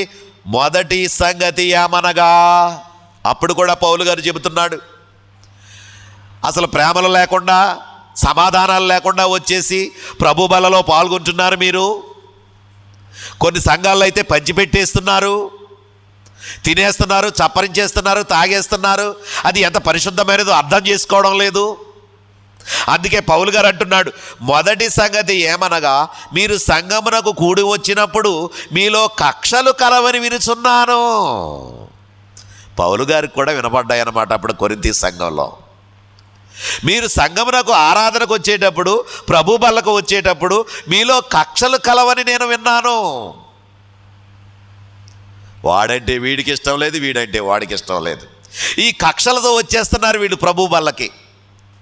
అందుకే మీరు కక్షలు కలవని విన్నాను, కొంత మట్టుకు ఇది నిజమని నమ్ముచున్నాను. కక్షలతో వచ్చి ప్రభు బలలో పాల్గొంటావా? ప్రతీకారంతో వచ్చి ప్రభు బలలో పాల్గొంటావా? అర్థం కావడం లేదా? ఎంతకాలము ఈ జీవార్థమైన మాటలు వింటున్నా నీ హృదయాన్ని ఎందుకు కఠినం చేసుకుంటారు? నీ హృదయాన్ని ఎందుకని అలా గాయపరుచుకొని బిగబట్టుకొని ప్రభుకు వ్యతిరేకంగా బ్రతుకుతారు? ఫ్రీగా ఉండండి, సంతోషంగా ఉండండి, సమాధానంగా ఉండండి. అసలు యుక్తులు కలిగి ఉండకండి, ప్లెయిన్ మనసుతో ఉండండి, యథార్థమైన మనసు. ఏమన్నాడు ఇందాక ప్రభు? పూర్ణ హృదయము, పూర్ణ ఆత్మ, పూర్ణ మనస్సు. అట్లా ఉంటే మీ గుండె బరువు తగ్గుతుంది, మీ గుండె బరువు తగ్గుతుంది. ఒక తమ్ముడు ఎప్పుడు అన్నాడు, ఏమన్నాడంటే, అన్న ఏమైనా సరే ఈ విషయాన్ని మీకు ఒకసారి చెప్పాలనుకుంటున్నాను అన్నాడు. ఈ విషయాన్ని మీకు చెప్పాలనుకుంటున్నాను అన్నాను. ఆ రోజు మీరు వచ్చారన్నా, మీరు వస్తే ఇంటికి వచ్చి అడిగితే మీరు లేరని చెప్పానన్నా, వాస్తవానికి నేను ఇంట్లో ఉన్నానన్నా, లేరని చెప్పానన్నా, ఆ వారం రోజులు కూడా నాకు ఏదోలా అనిపించింది అన్న అన్నాడు. నిజంగా చూసారా, విశ్వాసి అయిన తమ్ముడు ఇంట్లో ఉండి లేనని చెప్పే మాట తను ఏమి చేసింది, కలచివేసింది. అంటే ఒక బరువు, అంటే ఎప్పుడైతే ఇలా చెప్పాడో అప్పుడు గుండె బరువు తగ్గిందట. గుండె బరువు తగ్గింది. ఫోన్ చేసి చెప్పాడు. అప్పుడు ఫోన్ చేసి, అన్న నిజంగా నేను ఉన్నానన్నా, ఏమనుకోవద్దన్న, సారీ అన్నా, గుండె బరువు తగ్గిందన్నా. చూసారా, విశ్వాసంలో ఉన్నవాడి గుండె ఎంత బలంగా ఉంటుందో ప్రభు కొరకు. గుండె బరువు తగ్గిందన్నా. మీరైనా సరే అత్తాకోడళ్ళు సమాధానం లేకుండా ఉంటే, సంతోషంగా ఉంటే గుండె బరువు తగ్గుతుంది, బీపీలు షుగర్లు తగ్గుతాయి. అలాగే అన్ని విషయాల్లో కూడా సహోదర ప్రేమ కలిగి ఉంటే మీ గుండె బరువు తగ్గుతుంది, బీపీలు తగ్గుతాయి, సంతోషంగా ఉంటారు. ప్రభువునందు కూడా ప్రభు దగ్గరికి ఆనందంగా వస్తారు. దేవుని సన్నిధికి రావాలంటే సంతోషంగా ఉంటారు. ఎందుకో తెలుసా, మీలో ఏ విధమైనది లేదు. పూర్ణ హృదయం ఉంది, పూర్ణ ఆత్మ ఉంది, పూర్ణ మనసు ఉంది. కనుక మీరు ఆత్మ సంబంధులుగా ఉన్నారు. అర్థం చేసుకోండి. 18వ వచనంలో చూడండి, 18వ వచనం, 20వ వచనంలో చూడండి. 20వ వచనంలో ఏమంటున్నారు, మీరందరూ కూడి వచ్చి చూడగా మీరు ప్రభు రాత్రి భోజనము చేయుట సాధ్యము కాదు. మీరు అందరూ ఇలా ఉండి కూడి వచ్చుట ప్రభు రాత్రి భోజనము చేయుట సాధ్యము కాదు. ప్రభు బల్లలో పాల్గొనకండి ప్లీజ్ అంటున్నాడు పౌలు గారు. ప్రభు బల్లలో పాల్గొకండి, దూరంగా ఉండండి, దూరంగా ఉండండి. ప్రియమైన సహోదరులారా, జాగ్రత్త. అయితే మరి అట్లాగే ఉంటూ, అట్లాగే నడిచిపోతూ, ఎన్ని వాక్యాలు చెప్పినా అలాగే ఉంటూ, గుళ్ళోకి వచ్చి ఆరాధన చేయకుండా, ఏమీ చేయకుండా వినేసి వెళ్ళిపోయేలా ఉంటావా? ఇప్పుడు కూడా ఒకడి మీద ఒకడు నిందలు వేసుకుంటూ, రకరకాల గొడవలు పెట్టుకుంటూ, లేనిపోని కబుర్లు వాడి గురించి చెప్పుడు, వీడి గురించి చెప్పుడు, అలాగే సాగిపోతావా? అట్లాగే జీవిస్తావా? లోకాసువార్త 17వ అధ్యాయం 1 చూడండి, ఏమంటున్నాడు ప్రభువారు. లోకాసువార్త 17వ అధ్యాయం 1 అభ్యంతరంలో రాకపోవట అసాధ్యము, కానీ అవి ఎవరి వలన వచ్చినో ఆ మనుషునికి శ్రమ. అట్లా ఉంటే నీకేమవుతుందో తెలుసా? శ్రమ వస్తుంది. శ్రమ అంటే ఏమిటో తెలుసా? మనశ్శాంతి ఉండదు. నేను వైద్యుడిని కాబట్టి, డాక్టర్ని కాబట్టి, కొన్ని గృహాలకు వెళ్తూ ఉన్నప్పుడు, చూస్తూ ఉన్నప్పుడు, ఏదైనా వారి ఇంటికి వెళ్తూ ఉన్నప్పుడు వాళ్ళు వైఖరి చూస్తూ ఉన్నప్పుడు ఓకే అటు ఇటు తిరిగేస్తున్నాడు ఒక కుర్రాడు. తల ఇలా పట్టుకుంటున్నాడు, అలా పీక్కుంటున్నాడు, చూస్తున్నాడు. ఆ తల్లేమో లోపలే ఉంది, అటు ఇటు తిరుగుతున్నాడు. ఏమిటి తెలియట్లేదు. వాళ్ళ అమ్మ అడిగితే, ఏంట్రా పిచ్చోళ్ళ తిరుగుతున్నావు ఏంట్రా అంటుంది. మళ్ళీ వాళ్ళ అమ్మ మీద చిరగబడుతున్నాడు, వాళ్ళ మీద కేకలు వేస్తున్నాడు, అది చేస్తున్నాడు. ఇంతలో ఇంకొకడు వచ్చాడు. అప్పుడు చెప్పాడు విషయమంతా చెప్పేసరికి తల్లి కూలబడిపోయింది. బోరున ఏడుస్తుంది తల్లి. ఏమొచ్చింది? శ్రమ వచ్చింది. బండి మీద తిరిగావు, హెడ్ ఫోన్స్ పెట్టుకున్నావు, పలసలు వేసి తిరిగావు, అన్నీ వేసి తిరిగావు, ఏదేదో చేసావు. ఇప్పుడు ఏమొచ్చి పడ్డది? పరువు పోయింది, శ్రమ. సంఘంలో ఉన్నావా?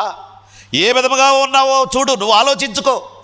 ఆ విధమైనటువంటి ఉద్దేశాలతో, ఆ విధమైన తలంపులతో నువ్వు సాగితే ఏదో ఒక రోజున పెళ్ళున దిగుతుంది. ఆ యవనస్తుడికి ఎలాగైతే దిగిందో అలాగే దిగుతుంది. అప్పుడు బోరున ఏడుస్తావు, గోల పెడతావు. పైగా ఏమంటావో తెలుసా? సంఘం నన్ను ఏమీ చేయడం లేదు, సంఘం నాకు ఏమీ చేయడం లేదు, సంఘంలో ఉన్నటువంటి విశ్వాసాల మీద కూడా నిందలు వేస్తావు. అప్పుడు కూడా నీకు క్షమాపణ దొరికే విధానం ఉండదు. దేవుని దగ్గర లోబడు, సమాధాన పడడానికి చూడు, ప్రభు దగ్గరకు వచ్చి విధేయుడు అవ్వడానికి చూసుకో. అప్పుడు నువ్వు ఆశీర్వదించబడతావు. అట్లా ఆశీర్వదించబడినట్లే నీవు మరి దేవునికి ఇష్టమైన వాడుగా ఉంటావు. అందుకే లేవి కాండములో ఎప్పుడో చెప్పాడు, ముందే చెప్పాడు దేవుడు. చూడండి 19వ అధ్యాయం 16-17 వచనాలలో, లేవి కాండము 19వ అధ్యాయము 16-17 వచనాలలో, నీ సహోదరునికి ప్రాణహాని చేయకూడదు, నేను యెహోవాను. నీ హృదయములో నీ సహోదరుని మీద పగబట్టకూడదు. నీ పొరుగువాని పాపము నీ మీదికి రాకుండానట్లు నీవు తప్పక వారిని గద్దింపవలెను. కీడుకు ప్రతీకుడు చేయకూడదు. నీ ప్రజల మీద కోపముంచుకొనక నిన్ను వలె నీ పొరుగువాన్ని ప్రేమించవలెను. నేను యెహోవాను. ఎప్పుడో చెప్పాడు దేవుడు ఈ మాటలో. ఏమని చెప్పాడు? నీ సహోదరునికి ప్రాణహాని చేయకూడదు. ఈ కాలంలో అడ్డొస్తే ఏం చేస్తున్నారన్నా? ప్రాణాలు తీసేస్తున్నారు. ఆస్తుల కోసమే కాదు, అనేక విధాలుగా అక్రమ సంబంధాల ద్వారా ఎన్నో ప్రాణాలు పోతున్నాయి. భార్యాభర్తల మధ్య వేరే ఒకడు వస్తాడు, అడ్డున్నాడని చెప్పేసి తీసేస్తున్నారు. ఎన్నో చూస్తున్నాం. ఇక ఇవన్నీ చెప్పుకొని అవసరంలా. ఇట్లా ఇక్కడ ఏమంటున్నాడంటే, నీ సహోదరునికి ప్రాణహాని చేయకూడదు. నేను యెహోవాను. నీ హృదయంలో నీ సహోదరుని మీద పగ పట్టకూడదు. ఏం పట్టకూడదు? పగ పట్టకూడదు. పగ పడుతున్నారు చాలామంది. ఎప్పుడు దొరుకుతాడా అని ఎదురు చూసే సహోదరులు ఉన్నారు. ఎప్పుడు ఇరికిద్దామని చూసే సహోదరులు ఉన్నారు. అందుకే పౌలు గారు కూడా ఈ విషయంలో చాలా బాధపడుతూ చెప్పాడు. కొరింథీయులకు రాసిన 2వ పత్రికలో ఆ శ్రమల గురించి మాట్లాడుతూ, కపట సహోదరుల వలన కూడా నేను శ్రమలు పడుతున్నాను అన్నాడు. సంఘములో కపట సహోదరులు ఉన్నారు. చాలా జాగ్రత్త. ప్రభువుకు ఉండవలసిన ప్రభువు చెప్పిన లక్షణాలు మీలో లేవు. మీలో ఏముంది? కపటం ఉంది. ఈ కపటము ద్వారా సహోదరుని ప్రేమించలేకపోతున్నారు. అందుకే దేవుడు ఎప్పుడో చెప్పాడు, నీ సహోదరుని మీద పగపట్టకూడదు. నీ పొరుగువాని పాపము నీ మీద రాకుండానట్లు నీవు తప్పక వారిని గద్దించాలి. సంఘం ఎందుకు గద్దించడానికి? సహోదరుడా, నీవు అలా ఉన్నావు, అలా ఉండడానికి వీలు లేదు. సరిదిద్దుకో. ఎన్నిసార్లు చెబుతున్నారు, కానీ సరిదిద్దుకోవడం లేదు. సంఘము సరిదిద్దేదే, నిన్ను నిలబెట్టేదే, నీ ప్రేమను పెంచేదే, సహోదరుని ప్రేమ పెంచేది. ఆ విధంగా నిన్ను ప్రభువులో మహిమకరంగా ఉండడానికి మిమ్మల్ని నడిపించేది ఆ ప్రేమ. అంత గొప్పది. అందుకే నీవు నీ సహోదరుని మీద పగపట్టకూడదు. నీ పొరుగువాని పాపము నీ మీదికి రాకుండానట్లు నీవు తప్పక వారిని గద్దించాలి. పొరుగువాని పాపము నీ మీదికి రాకుండానట్లు వారిని గద్దించాలి. పొరుగువాని పాపము రాకుండా ఉండడం అంటే, నీ పక్కన ఇల్లు ఒకటి ఉంది, ఆ ఇంట్లో ఏదో జరుగుతూ ఉంది, వెళ్ళినప్పుడు నువ్వు చెప్పాలి, ఈ ఇంటికి పలాని విధముగా ఒకటి జరుగుతుంది, జాగ్రత్తగా ఉండండి అంటే. ఎందుకు చెప్పమన్నాడు? ఇప్పుడున్న కాలంలో ఎవడు గోల వాడిదే. నా గొడవ నీకెందుకు అంటాడు, నా గొమ్మలోకి ఎందుకు అడుగు పెట్టావు అంటాడు. ఇక్కడ ఉన్న విషయం ఏమిటంటే, జరుగుతూ ఉన్నప్పుడు వాడి పాపము నీ మీదికి రాకుండా ఉండాలంటే దాని అర్థం ఏమిటో తెలుసా? ఒక సేవకుడు చూస్తూ ఉన్నప్పుడు, ఆ పాపము వాళ్ళు చేస్తూ ఉన్నప్పుడు అది చెప్పకుండా ఉంటే ఆ పాపము నీ మీదకి వస్తుంది. ఎందుకో తెలుసా? తెలుసుండి నువ్వు చెప్పలేదు గనుక ఆ దోషం నీదే. నిన్ను ఉత్తరవాదిగా పిలుస్తాను. తండ్రి తల్లిని కొడతాడు ఒక బిడ్డ విషయంలో. ఏంటండి ఎందుకు కొట్టారండి అంటది ఆ తల్లి. నిద్రపోతున్నావా నీవు? నేను బయటకు వెళ్ళి ఏదో నా వ్యాపారం నేను ఏదో చూసుకుంటున్నాను, ఇంట్లో ఏం జరుగుతుందో, ఆడపిల్ల ఏం చేస్తుందో నీకు తెలియదు అని చెళ్ళును కొడితే, ఎందుకు కొట్టాడు ఆ తల్లిని? తల్లి పిల్లలను హోమ్ డిపార్ట్మెంట్ కాబట్టి వాళ్ళు ఎక్కడికి వెళుతున్నారు, ఏం చేస్తున్నారు, ప్రత్యేక శ్రద్ధ వహించాలి. అందుకే తండ్రి ఎవరిని కొట్టాడు? తల్లిని కొట్టాడు.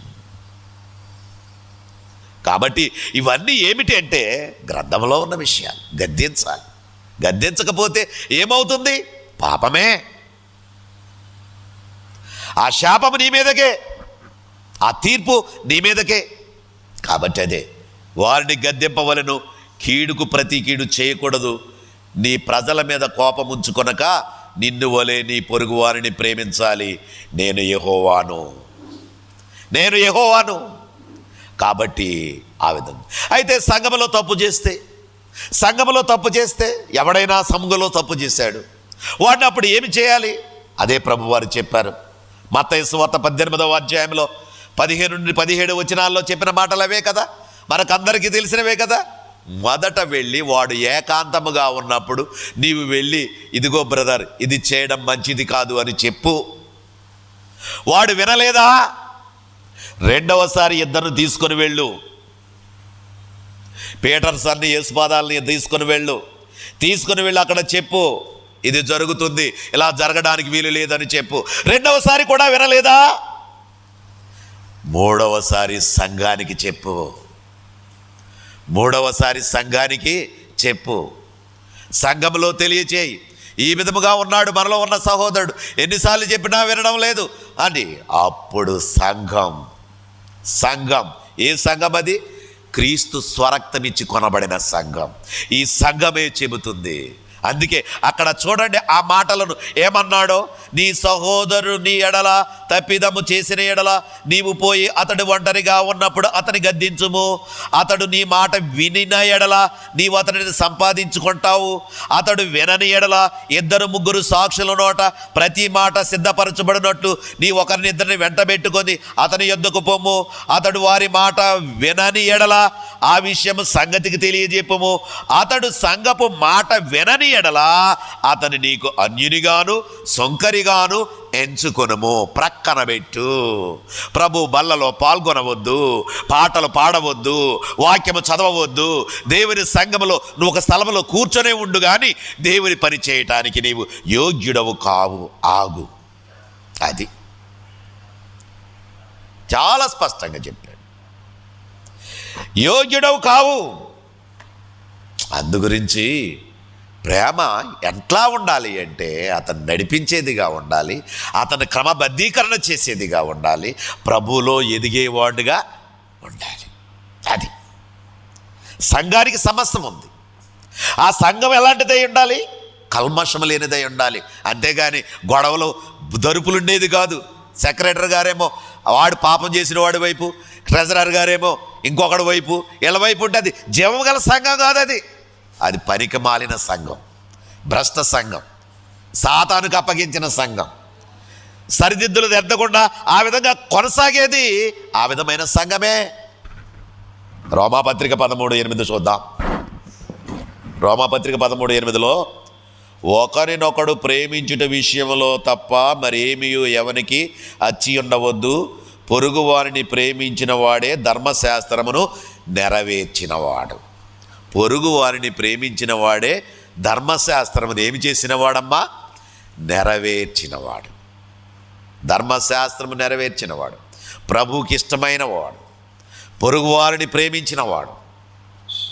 పొరుగు వారిని ప్రేమించకుండా ఏయో పొరుగు వాళ్ళ గురించి మాటలు చెప్పుకుంటారు. అవి మానేయండి. అసలు ఆ మాటలే వద్దు మనకి. దానివల్ల ఏమైనా కలిసి వస్తుందా? పాపం వస్తుంది. దానివల్ల ఏమీ కలిసి రాదు. దాన్ని విడిచిపెట్టండి. ఒకరినొకడు ప్రేమించిన విషయంలో తప్ప మీరేమీ ఎవరికి అచ్చి ఉండవద్దు, పొరుగువారిని ప్రేమించిన వాడే ధర్మశాస్త్రమును నెరవేర్చినవాడు. తెస్సలోనికైలకు రాసిన మొదటి పత్రిక 4:9 చూడండి. తెస్సలోనికైలకు రాసిన మొదటి పత్రిక 4:9లో సహోదర ప్రేమను గూర్చి మీకు వ్రాయనక్కరలేదు.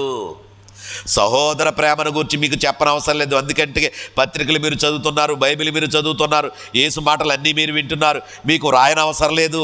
మీరు ఒకరి చేత ఒకరు ప్రేమించుకొనుటకు దేవుని చేత మీరు ఏర్పరచబడిన వారు.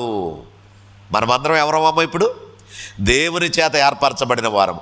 దేవుని చేత ఏర్పరచబడిన వారము పూర్ణ హృదయముతోనూ, పూర్ణ ఆత్మతోనూ, పూర్ణ మనస్సుతోనూ ఉంటాము. కనుక మనకి ఎదుటి వారి మీద నిందలు వేసే విధానం కానీ, ఎదుటి వారిని రెచ్చగొట్టే విధానము కానీ, లేనిపోని మాటలు చెప్పి గొడవలు రేపే విధానము కానీ, సమాధానం చెడగొట్టే విధానము కానీ చేసేవారము కాము. ఎందుకంటే యేసు రక్తములో కడగబడి ప్రభు బలలో పాల్గొని బలముగా ముందుకు సాగుతున్న వారము, ప్రభువుకి ఇష్టమైన బిడ్డలం. ఇది మరిచిపోకండి. అందుచేత దేవుని చేత ఏర్చబడ్డాడు. మరి ఎందుకంటే ఇలా అయిపోయారు? వాళ్ళు అలాగంటున్నారు, వీళ్ళు అలాగంటున్నారు. ఏమిటి అంటే మొత్తం అంతా చెడిపోతే ఆ విధంగా ఉంటుంది. మొత్తం అంతా చెడిపోతే ఏదో ఒక లోపంతో అదే పెట్టుకుని దాన్నే పెట్టుకుని వెళ్ళిపోతే అలాగే ఉంటాయి. క్రమం తప్పిపోయారు, అక్రమాలు పెరిగిపోయాయి. అప్పుడు ఏమొస్తుంది? ప్రేమలు ఏమైపోతున్నాయమ్మా? చల్లారిపోతున్నాయి. నేను అక్రమంలో నడిచి, పీటర్సన్ అక్రమంలో నడిచి, సుజ్ఞానం అక్రమంలో నడిచి, యేసుపాదాలు అక్రమంలో నడిచి, అందరం అక్రమంలో నడిస్తే ఏమైపోతాయి? ప్రేమలో చల్లారిపోతాయి. అదే ప్రభు చెప్పాడు మత్తయి సువార్త 24:12, అక్రమము విస్తరించుట చేత అనేకుల ప్రేమలో ఏమైపోయాయి? చల్లారిపోయాయి. ప్రేమలు చల్లారిపోయాయి. నమ్మకత్వం లేదు, ఎవడ నమ్మాలో తెలియడం లేదు, తరుపులైపోతున్నారు. అందుచేత మనం ఏమవుతున్నామంటే మిగతా వాళ్ళని ప్రేమించలేకపోతున్నాము. ప్రేమించామన్నా కూడా మనల్ని నమ్మలేకపోతున్నారు. కారణం ఏమిటంటే మనము ఓపెన్ హార్ట్గా మనం ఉండలేకపోతున్నాము. పూర్ణ హృదయంతో, పూర్ణ ఆత్మతో, పూర్ణ మనసుతో మనం ఉండలేక అట్లాగే కొనసాగుతున్నాం. కాబట్టి దేవుని ఉగ్రత మన మీదకు ఉంటుంది. కాబట్టి సహోదరులమైన మనమందరము కూడా ప్రేమ సంబంధమైనటువంటి జీవితము జీవిస్తే ఆనందకరమైనటువంటి రాజ్యము పరలోకంలో మనం ఉంటాం. అలా కాకపోతే మనము నిత్య శిక్షకు వెళ్ళిపోతాం. పేతురు రాసిన మొదటి పత్రిక 1వ అధ్యాయం 23వ వచనము చూడండి. పేతురు రాసిన మొదటి పత్రిక 1వ అధ్యాయం 23వ వచనము చూస్తే, మీరు సత్యమునకు విధేయులవుట చేత మీ మనసులను పవిత్రపరచుకుని వారయుండి ఒకరినొకడు హృదయపూర్వకముగాను మెక్కటముగాను ప్రేమించండి. హృదయపూర్వకముగాను మెక్కటముగాను ప్రేమించండి. ఎంత గొప్ప మాటలు! కాబట్టి ఆ ప్రేమలో మనము సాగుదాం, అట్టి రీతిగా మనము సిద్ధాం. ఫైనల్గా చూస్తే యోహాను మొదటి పత్రిక 3:16-17 వచనాలలో 3:16-17 వచనాలలో ఏమంటున్నాడో ఇక్కడ చూడండి. ఆయన మన నిమిత్తము ప్రాణము బిట్టెను. ఎవరు? యేసుక్రీస్తు ప్రభు. యేసుక్రీస్తు ప్రభు వారు మన నిమిత్తము ప్రాణము పెట్టెను గనుక దీని వలన ప్రేమ ఎట్టిదని తెలుసుకొనుచున్నాము. మనము కూడా సహోదరుల నిమిత్తము మన ప్రాణములను పెట్టబద్దులమై ఉన్నాము. ఈ లోకపు జీవనోపాధి గలవాడయుండి తన సహోదరునికి లేమి కలుగుట చూచియు అతని ఎడల ఎంత మాత్రమును కనికరమును చూపని వానియందు దేవుని ప్రేమ ఎలాగు నిలుచును? మాటతోనూ నాలుకతోనూ కాక క్రియతోనూ సత్యముతోనూ ప్రేమింతుము. మాటతోనూ నాలుకతోనూ కాక. ప్రేమలుంటాయి చాలా, అబ్బబ్బా పెదాల మీద ఉంటాయి, కారిపోతూ ఉంటాయి ప్రేమలు. క్రియ వచ్చేసరికి ఉండదు. ఇక్కడ అదే అంటున్నాడు. యేసుక్రీస్తు ప్రభు ప్రాణం పెట్టాడు, అంత ప్రేమ చూపించాడు. ఆ ప్రేమ మనలో ఉంటే ఆ విధముగానే ఉండాలి. సహోదరుల మీద కూడా మనం ప్రాణము పెట్టబద్దులమై ఉండే అంత ప్రేమ కలిగి ఉండాలి. అయితే ఇక్కడ ఏమంటున్నాడంటే, ఒకడు ఈ లోకపు జీవనోపాధి కలిగి ఉండి వాడు కష్టాల్లో ఉంటే, నష్టాల్లో ఉంటే నువ్వు వాడికి ఏమీ సహాయం చేయకుండా ఉండి బట్ట కప్పుకో, అది చేసుకో, ఇది చేసుకో, అది వండుకో, ఇది తిను, బాగా ఉంటుంది, ఆరోగ్యం బాగుంటుంది అని చెప్పకు. ఏమన్నా ఉంటే నువ్వు పట్టుకెళ్ళి ఇస్తే వాడి ద్వారా వాడు తిని సంతృప్తిగా ఉండి ఆనందపడతాడు. అదే ఇక్కడ చెప్పేది. ఏమన్నాడు? మాటతోనూ నాలుకతోనూ కాక క్రియతోనూ సత్యముతోనూ ప్రేమించం. అందుకే ఇట్లా నీ సహోదరునికి లేమి కలుగుట చూచి అతని ఎడల ఎంత మాత్రమో కనికర్మ చూపని వాని యందు దేవుని ప్రేమ ఎలాగూ ఉంటుంది? దేవుని ప్రేమ ఉండదు. దేవుని ప్రేమ ఉంటే కడుపులోది పట్టుకొచ్చి పెడతావు. నీ సహోదరునితో సహవాసంలో కలిగి ఉండడానికి చూస్తావు. ప్రభువుని గణపరచడానికి మనం సిద్ధపడతాం. అందుకు రీతిగా మనమందరము ప్రభువునందు విధేయులమై ఆత్మ సంబంధముగా జీవిద్దాం. అతి కృప దేవుడి మీ అందరికీ అనుగ్రహించునుగాక. ప్రార్థన చేసుకుందాం. ప్రేమగల తండ్రి, కృపగలిగిన ప్రభువ, ఇంతవరకు ప్రభువ, ఇదిగో తండ్రి మీరు చెప్పిన మాటలు పూర్ణ హృదయం, పూర్ణ ఆత్మ, పూర్ణ మనస్సు ఉంటే నీ సహోదరుని కూడా నువ్వు ప్రేమించగలవు. అదే మొదటి ఆజ్ఞ చెప్పినప్పటికీ కూడా రెండవ ఆజ్ఞ నిన్ను వలె నీ పొరుగువాన్ని ప్రేమించాలనేది కూడా మొదటి ఆజ్ఞ లాంటిదే. కాబట్టి వీటిని బట్టి నీవు నడిస్తే పరలోకములో గొప్పవాడుగా ఉంటావు. కాబట్టి అట్టి రీతిగా ప్రతి బిడ్డ అర్థం చేసుకొని నీ వైపు చూడడానికి, సహోదర ప్రేమ కలిగి ఉండడానికి, అందరి ఎడల విధేయత కలిగి ఉండడానికి ప్రతి బిడ్డను సిద్ధము చేయమని, మీకే మహిమ ఘనత ప్రభావములు ఆరోపింపజేసుకునమని మా ప్రభువును రక్షకుడునైన యేసుక్రీస్తు వారి పేరట వేడుకొని ప్రార్థన చేయుచున్నాను మా పరమ తండ్రి. ఆమెన్. అందరికీ వందనాలండి. God bless you all.